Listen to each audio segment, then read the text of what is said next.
മാതാവിനെ വെറും ഒരു മധ്യസ്ഥയായിട്ട് കാണാതെ ഈശോയുടെ, കാരണം നാലാമത്തെ ഗഹാന്തയിൽ ഓർക്കുന്നതോടുകൂടി ഈ മാതാവ് ഒരു മധ്യസ്ഥയായി മാറും. വെറും ഒരു സാധാരണ ഒരു വിശുദ്ധയോ അല്ലെങ്കിൽ വിശുദ്ധനെ പോലെ ഒരു മധ്യസ്ഥനോ ആകും. പക്ഷെ അങ്ങനല്ല മാതാവിന് പ്രാധാന്യം. മറിച്ച് അത് രണ്ടാം വത്തിക്കാൻ കൗൺസിലും പഠിപ്പിക്കുന്ന അങ്ങനെയാണ്. മറിച്ച് മനുഷ്യകുലത്തിന്റെ രക്ഷയ്ക്കു വേണ്ടി പ്രവർത്തിച്ച ഈശോയോട് ചേർന്ന് നിൽക്കുന്ന, യുണീക്കായിട്ട് ചേർന്ന് നിൽക്കുന്ന വ്യക്തിയായിട്ടാണ് പൗരസ്ത്യ സുറിയാനി കുർബാനക്രമം മാതാവിനെ ഓർക്കുന്നത് എന്നുള്ളത് പ്രധാനപ്പെട്ട ഒരു കാര്യമാണ്.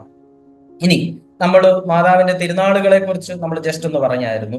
ഏറ്റവും പഴക്കമുള്ള 3 മാതാവിന്റെ തിരുനാളുകളാണ് ഇപ്പോൾ ഈ സ്ക്രീനിൽ കാണുന്നത്.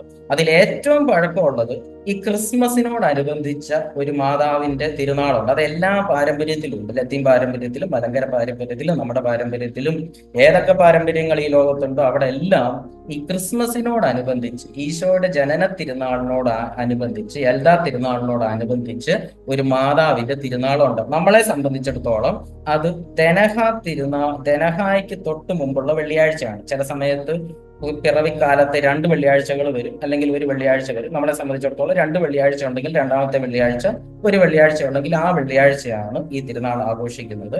ഒരു പക്ഷേ മറ്റുള്ള പാരമ്പര്യം, ലത്തീൻ സഭയും മലങ്കര സഭയും ഒക്കെ ഈ മാതാവിന്റെ തിരുനാളിന് കൊടുക്കുന്ന ഒരു പ്രാധാന്യം ഈ തിരുനാൾ നമ്മൾ കൊടുക്കുന്നുണ്ടോ എന്നുള്ളൊരു സംശയമുണ്ട്. കാരണം ഏറ്റവും പഴക്കമുള്ള മാതാവിന്റെ തിരുനാളാണ്. ഒരു 4-ാം നൂറ്റാണ്ട് 5-ാം നൂറ്റാണ്ട് വരെ വേറെ തിരുനാളൊന്നും ഇല്ല.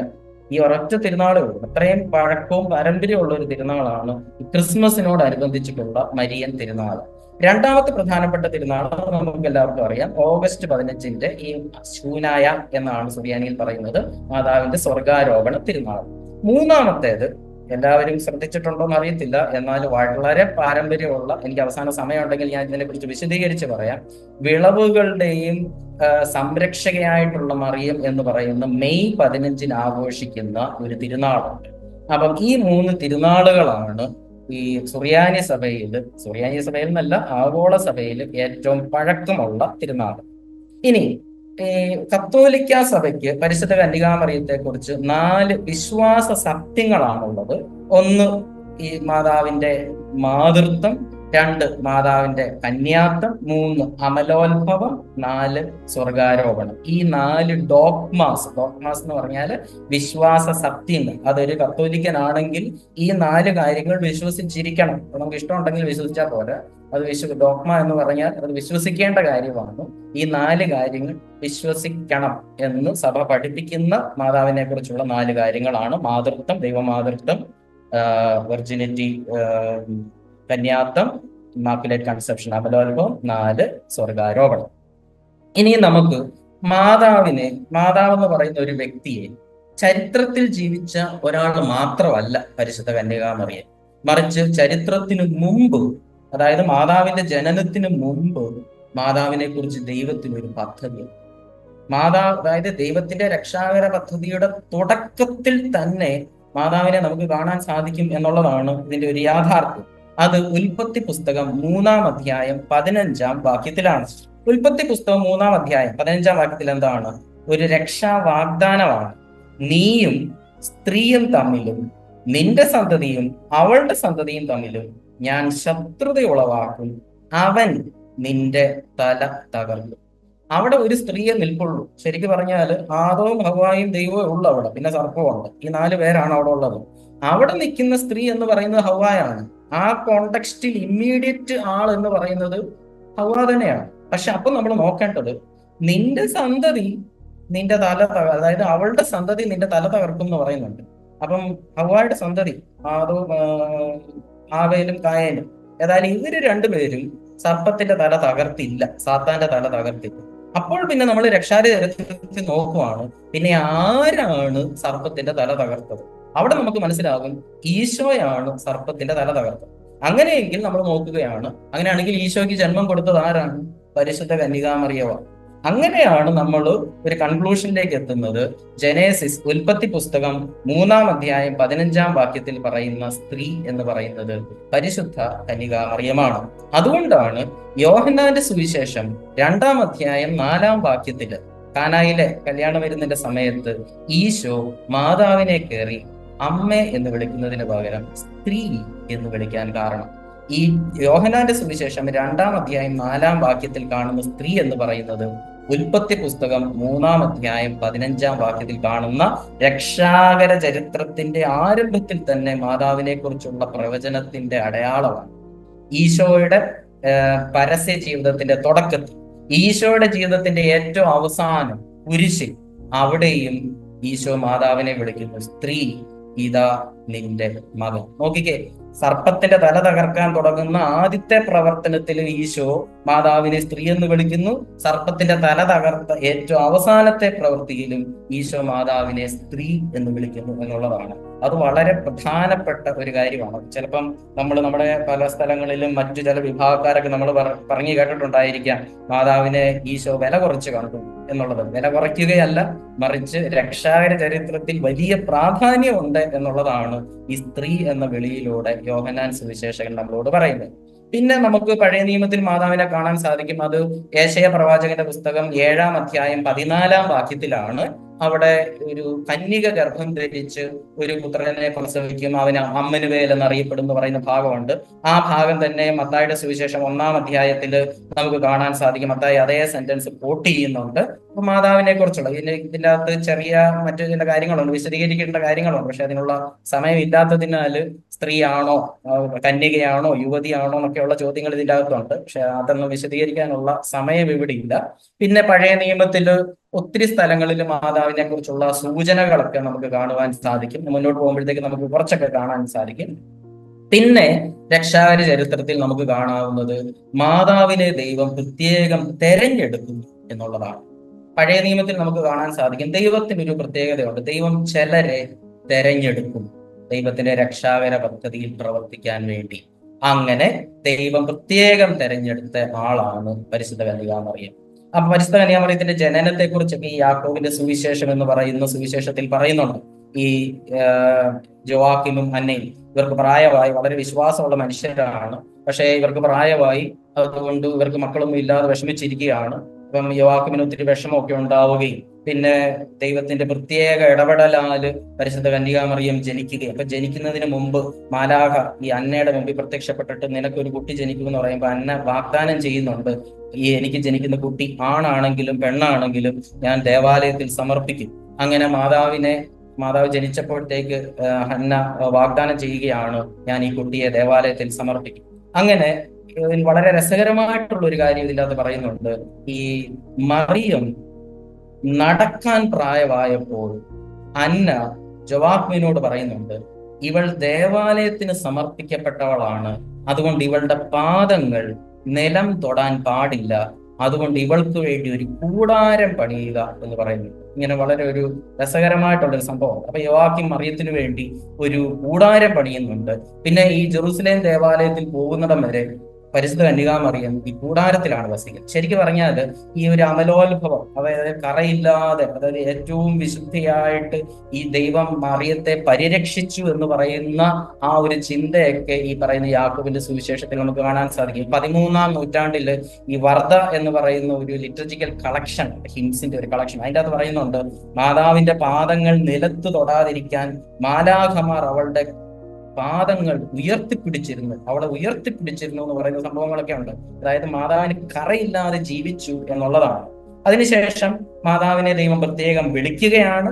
ആ വിളിക്ക് മാതാവ് ഇതാ കർത്താവിന്റെ ദാസി എന്ന് പ്രത്യുത്തരം നൽകുകയും ചെയ്യുകയാണ്. ശരിക്കും പറഞ്ഞാല് ദൈവത്തിന്റെ വിളിയുടെയും ശരിയായിട്ടുള്ള പ്രത്യുത്തരത്തിന്റെയും ഏറ്റവും വലിയ ഉദാഹരണമാണ് പരിശുദ്ധ കന്യകാമറിയത്തിൽ നമുക്ക് കാണാൻ സാധിക്കുന്നത്. ഇങ്ങനെ പ്രത്യുത്തരം നടത്തുന്നതോടുകൂടി പരിശുദ്ധ കന്യകാമറിയം ഈശോയുടെ ദൈവപുത്രന്റെ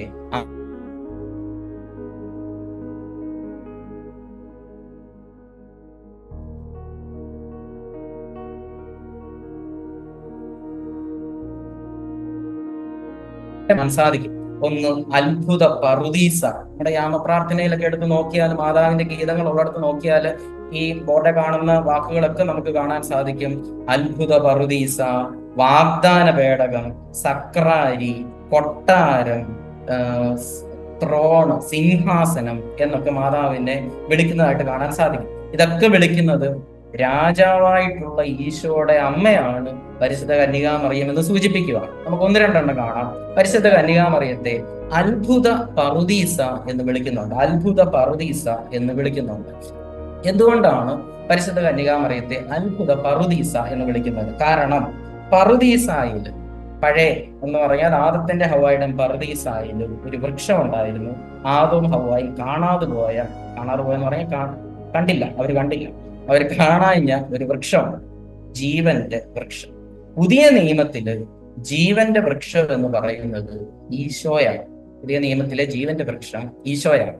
അപ്പം ആ ഈശോയ്ക്ക് ജന്മം കൊടുക്കും, ജീവന്റെ വൃക്ഷമായിട്ടുള്ള ഈശോയ്ക്ക് ജന്മം കൊടുത്തത് കൊണ്ടാണ് മാതാവിനെ പറുദീസ എന്ന് വിളിക്കുന്നത്. പഴയ നിയമത്തിൽ പറുദീസ ജീവന്റെ വൃക്ഷത്തിന് ജന്മം കൊടുത്തെങ്കിൽ പുതിയ നിയമത്തിൽ ജീവന്റെ വൃക്ഷമായിട്ടുള്ള ഈശോയ്ക്ക് ജന്മം കൊടുത്തതിനാൽ മാതാവിനെ പറുദീസ എന്ന് വിളിക്കുന്നു. ഏറ്റവും മനോഹരമായിട്ടുള്ള മാതാവിനെ കുറിച്ചുള്ള ഒരു ഒരു ഒരു ടൈറ്റിൽ, ഒരു അഭിസംബോധന എന്ന് പറയുന്നത് വാഗ്ദാന പേടകം എന്ന് വിളിക്കുന്നതാണ്. പഴയ നിയമത്തിൽ നമ്മുടെ ലുത്തിനിയായിലൊക്കെ ഉണ്ട് വാഗ്ദാന പേടകം. പഴയ നിയമത്തിൽ കാണുന്ന ഒരു കാര്യമാണ് വാഗ്ദാന പേടകം. ദൈവത്തിന്റെ സാന്നിധ്യമുള്ള സ്ഥലമാണ്. ഇസ്രായേൽക്കാരെ സംബന്ധിച്ചിടത്തോളം ഏറ്റവും പ്രധാനപ്പെട്ട ദൈവിക സാന്നിധ്യമുള്ള സ്ഥലമാണ് വാഗ്ദാന പേടകം. ഈ വാഗ്ദാന പേടകത്തിൽ 3 കാര്യങ്ങളാണുള്ളത്. ഒന്ന്, അവർക്ക് ഈ മരുഭൂമിയിലൂടെ യാത്ര ചെയ്തപ്പം ദൈവം അവർക്ക് കൊടുത്ത മന്ന, അവർ മരിച്ചു പോകാതിരിക്കാൻ ദൈവം അവർക്ക് കൊടുത്ത മന്ന. 2, അഹറോന്റെ വടി. 3, 10 കൽപ്പനകളുള്ള 2 കൽപ്പലകൾ. ഈ അത്രയും കാര്യങ്ങളാണ് ഈ പഴയ നിയമത്തിലെ വാഗ്ദാന പേടകത്തിലുള്ളത്. ഇനി നമുക്ക് നോക്കാം പുതിയ നിയമത്തില് ഈ 3 കാര്യങ്ങളുണ്ടോ? മന്ന എന്ന് പറയുന്നത് പുതിയ നിയമത്തിൽ എന്താണ്? പരിശുദ്ധ കുർബാനയാണ്. ഈ പരിശുദ്ധ കുർബാന ആരാണ്? ഈശോയാണ്. ഇനി അഹറോന്റെ വടി, അഹറോൻ ആരായിരുന്നു? പുരോഹിതനായിരുന്നു. പുതിയ നിയമത്തിൽ നിത്യപുരോഹിതൻ ആരാണ്? ഈശോ. പിന്നെ അഹറോന്റെ വടിക്ക് മറ്റൊരു സിംബോളിസം കൂടെ ഉണ്ട്, അത് സ്ലീവ, കുരിശിന്റെ അടയാളമാണ്.